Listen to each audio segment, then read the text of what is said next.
अचानक विनय को एहसास हुआ कि वह तो बाप है, फिर भी 5 महीने के बेटे से 5 दिन की दूरी उससे सही नहीं जा रही है। लेकिन दीप्ति तो माँ है। 5 बरस जिस बेटे को उसने सीने से लगाकर पाला पोसा, उससे इतने महीनों वह किस तरह अलग रह पाई होगी। सचमुच वह कितना निर्दयी और छोटे दिल का है, जो एक मासूम को उसकी माँ से जुदा कर दिया। यदि दीप्ति नन्हे को लेकर हमेशा के लिए चली गई तो कैसे जी पाएगा वह अपने जान से प्यारे बेटे के बिना।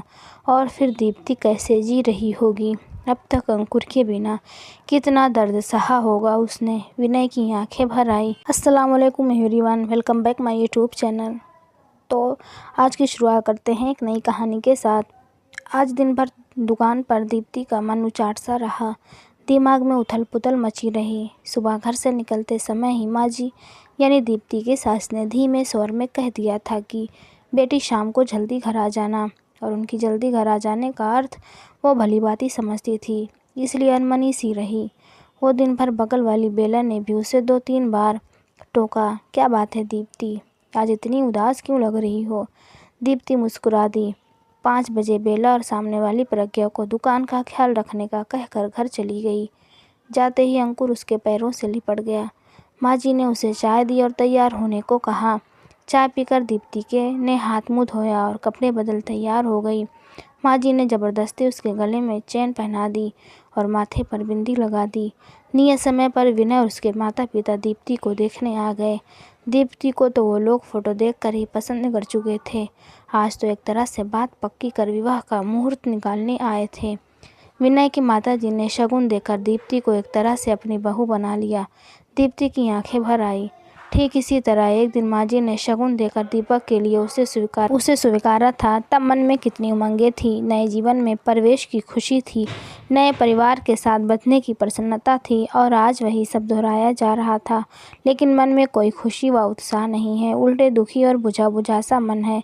रात में अंकुर ने दीप्ति के गले में बाहें डालकर बड़े लाड से पूछा, मम्मी वो अंकल और दादा दादी कौन थे। वो तुम्हारे दादाजी के दोस्त और उनका परिवार था बेटा।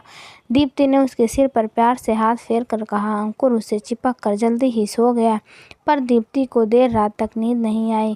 6 साल पहले ही तो दीपक से विवाह हुआ था दीप्ति का। प्यार करने वाला पति, दिन भर स्नेह बरसाने वाला सास ससुर पाकर दीप्ति को मानो दोनों जहां की खुशियां मिल गई थी। बचपन में ही दीप्ति के माता पिता की मृत्यु हो गई थी। वह मामा मामी के यहाँ पली बढ़ी थी। उन्होंने उसे बहुत अच्छे से रखा था, फिर भी दीप्ति का मन किसी को माँ पिताजी कहने को तरसता रहता था। शादी के बाद दीपक के माता पिता ने उसे भरपूर प्यार दिया। दीपक उनका इकलौता बेटा था। दीप्ति के रूप में उन्हें बेटी भी मिल गई। साल भर के अंदर ही अंकुर का जन्म हुआ। दीप्ति और दीपक के प्यार का अंकुर।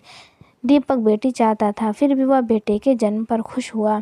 उसी ने बहुत लाड से उसका नाम अंकुर रखा। अपने नए परिवार में दीप्ति बहुत संतुष्ट और प्रसन्न थी। सबके प्यार अंकुर के लालन पालन में वह अपने बचपन के अभाव और माता पिता की असमय हुई मृत्यु के हादसों को भूल गई थी। अब जीवन में दीप्ति को कोई शिकायत नहीं थी। हर तरह से सुख समृद्धि और संतुष्ट थी। लेकिन क्रूर होने को दीप्ति का यह सुख रास नहीं आया। मामूली से बुखार में एक दवाई के रिएक्शन से दीपक की हालत ऐसे बिगड़ी कि मात्र 3 दिनों में ही वह चल बसा। दीप्ति का मस्तिष्क शून्य हो गया। 4 दिन पहले का हंसता खिलखिलाता दीपक यूं अचानक ही चला गया कि आज दुनिया में कहीं उसका नामो निशान तक बाकी ना रहा।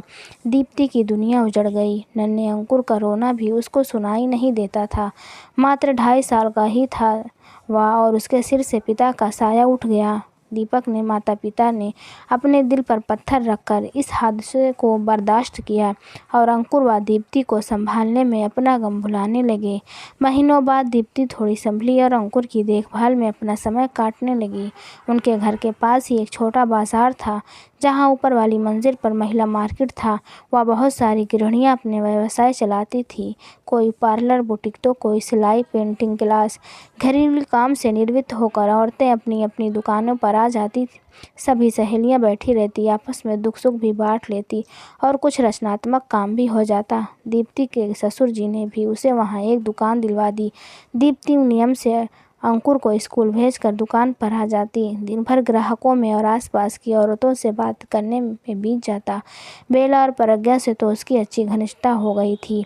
अब वह फिर से सामान्य होने लगी थी, लेकिन माँ और पिताजी को उसके भविष्य की चिंता सताने लगी। वे उसके पुनर्विवाह के लिए लड़का ढूंढने लगे। उनकी चिंता भी स्वाभाविक थी, क्योंकि वह मात्र 26 साल की ही तो थी। अभी पहाड़ सी जिंदगी वह अकेले कैसे काटती। दीप्ति दोबारा विवाह करने के लिए बिल्कुल तैयार न थी, पर सास ससुर के तर्कों और याचना के आगे उसे झुकना पड़ा। 2-4 जगह खोज खबर के बाद उन्हें विनय और उसका परिवार बहुत अच्छा लगा। सारी बातें तय हो गई, विवाह की तिथि पक्की हो गई। तब एक दिन माँ ने बताया कि विनय अंकुर को अपनाने को तैयार नहीं। दीप्ति पर तो मानो वज्रपात ही हो गया। उस मासूम से तो पिता का प्यार छीन ही लिया किस्मत ने, अब माँ भी छिन जाएगी। माँ, ये विवाह नहीं करूँगी, मैं अंकुर से अलग नहीं रह सकती। विनय से कही, अगर मुझसे विवाह करना है तो मेरे अंकुर को भी अपनाना पड़ेगा, वरना इस रिश्ते में मुझे कोई दिलचस्पी नहीं है। दीप्ति ने साफ सपाट शब्दों में कह दिया, ऐसा मत बोल बेटी, हम हैं ना अंकुर के साथ। सब जगह तुम्हारे विवाह की खबर हो चुकी है और मुझे विश्वास है कि तुम अपने अच्छे व्यवहार से विनय का मन जीत लेगी तो एक दिन वह अंकुर को अवश्य अपना लेगा। तब अंकुर को माँ पिता दोनों मिल जाएंगे। माँ ने दीप्ति को समझाया। बेबस दीप्ति माँ के तर्कों के आगे हार गई और उनके गले लगकर रो दी। अंकुर के बारे में सोचकर उसका कलेजा मुंह को आने लगा। 15 दिन बाद ही एक सादे समारोह में दीप्ति और विनय का विवाह हो गया। कुछ दिन विनय के माता पिता दोनों के साथ रहे, फिर वापस दिल्ली चले गए। दीप्ति नए घर, नए परिवेश और नए रिश्ते में अपने आप को ढालने का प्रयत्न करने लगी। विनय बहुत समझदार, प्यार करने वाला और ध्यान रखने वाला जीवन साथी था। दीप्ति बहुत खुश थी। बस यही बात रह रहकर उसे कचोटती रहती थी कि काश विनय उसकी ममता की तड़प को भी समझ पाता और अंकुर को भी अपना लेता। वैसे दीप्ति को इस बात की तसल्ली थी कि विनय उसी शहर में रहता था। उसके ऑफिस जाते ही घर के काम करके वो अपनी दुकान पर चली जाती। स्कूल से अंकुर को भी पिताजी दीप्ति के पास छोड़ जाते।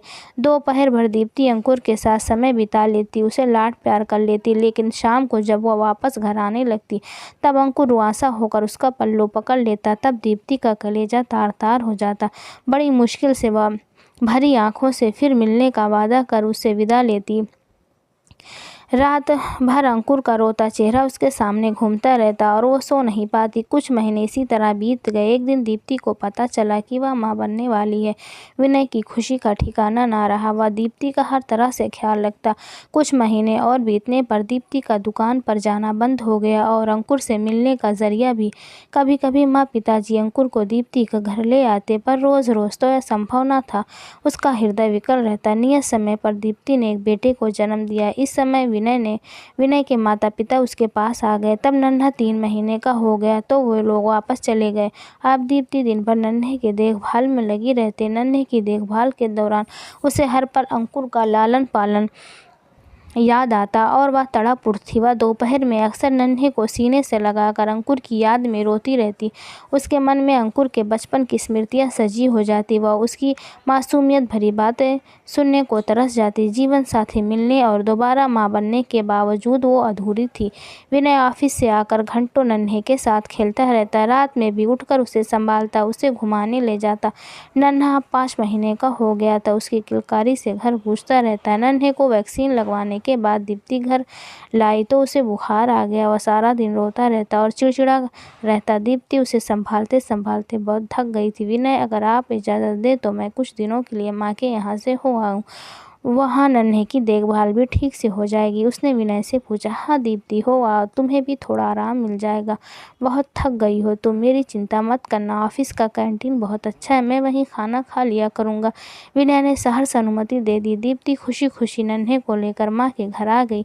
नन्हे को सारा दिन माँ पिताजी संभाल लेते। दीप्ति पूरा समय अंकुर की देखभाल में बिताती। उसे नहलाना धुलाना, खाना खिलाना सब वह करती। महीनों बाद अंकुर रात भर उससे लिपट कर सोया। वह उसे नई नई कहानियाँ सुनाती। दीप्ति बहुत खुश थी और उसकी ममता भी पूर्ण रूप से संतुष्ट थी। दीप्ति के जाने के बाद विनय जब शाम को घर आता तो उसे घर काटने को दौड़ने लगता। उसे दीप्ति और नन्हे की बहुत याद आ रही थी। देर रात तक वो टीवी देखकर मन बहलाता रहता। रात में सोता तो उसे नींद भी लगता कि जैसे नन्हा रो रहा है या कुनमुना रहा है। वह चौंक कर जाग जाता। उसे ना घर में ना ही ऑफिस में चैन आ रहा था। ऑफिस में उसका मन काम में नहीं लगता और घर का सन्नाटा उसे खल रहा था। अचानक विनय को एहसास हुआ कि वह तो बाप है, फिर भी 5 महीने के बेटे से 5 दिन की दूरी उससे सही नहीं जा रही। लेकिन दीप्ति तो माँ है। 5 बरस जिस बेटे को उसने सीने से लगाकर पाला पोसा, उससे इतने महीने वह किस तरह अलग रह पाई होगी। सचमुच वह कितना निर्दय और छोटे दिल का है जो एक मासूम को उसकी माँ से जुदा कर दिया। यदि दीप्ति नन्हे को लेकर हमेशा के लिए चली गई तो कैसे जी पाएगा वो अपने जान से प्यारे बेटे के बिना। फिर दीप्ति कैसे जी रही होगी अब तक अंकुर के बिना। कितना दर्द सहा होगा उसने। विनय की आंखें भर आईं। वह दीप्ति को अपना मान सकता है तो उससे उत्पन्न अंश को अपना क्यों नहीं मान सकता। कैसे वह इतने छोटे मन का स्वार्थी हो गया।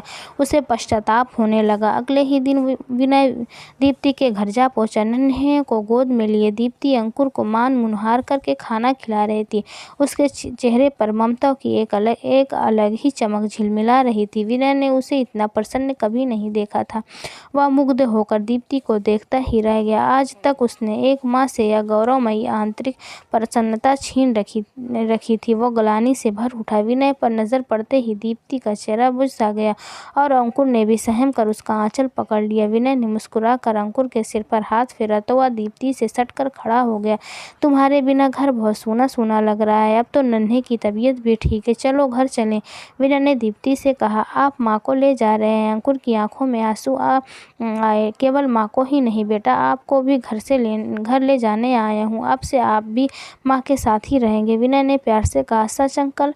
अंकुर प्रसन्न हो गया। अंकल नहीं पापा बोलो बेटा, मैं तुम्हारा पापा हूँ। विनय ने उसे गोद में उठाकर प्यार से कहा।